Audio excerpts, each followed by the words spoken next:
So around 1990, 89, 91, that time period, I was living in Atlanta going to school for recording. I had met a bunch of people. I told earlier, I talked about meeting Dimebag, Daryl at a concert. Saw a ton of shows, and I was interning for record labels, so I got to meet people, and I was a lot of privileges. But one day I was walking through the Atlanta Mall, and right next to the record store, which I usually go into, was the Foot Locker. And I looked over to the side, and I saw this guy, small guy, but he had like a big guy with him and like some supermodel with these really super huge, like peroxide blonde hair.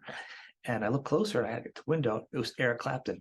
He had like one of those Bon Jovi frilly jackets on. He was small. I mean, he stood out in the record and he's really stood out in the Foot Locker store.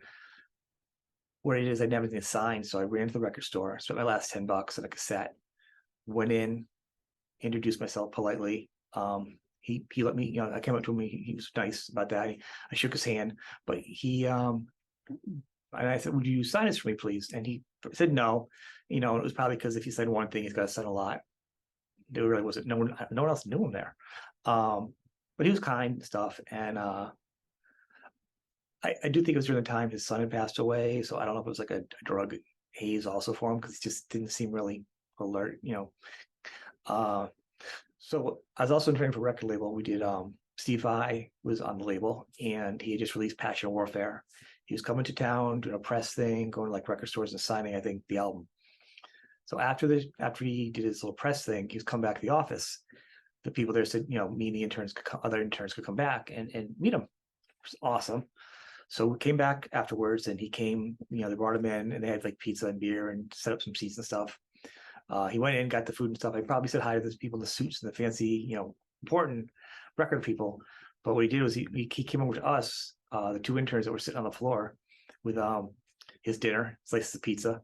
And he sat down with us and had dinner with us, which is really cool. He just hung out and just talked to us. And this was around the time he had just got done with David Lee Roth. He'd been with Frank Zappa.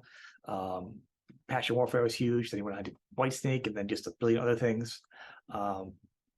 It just shows how really down to earth he is. And from all accounts, he's really never changed. He's always been that guy. And it's really the way you kind of, when you meet somebody who's your favorite musician, your favorite rock star or whatever it was, they're just people and they're nice.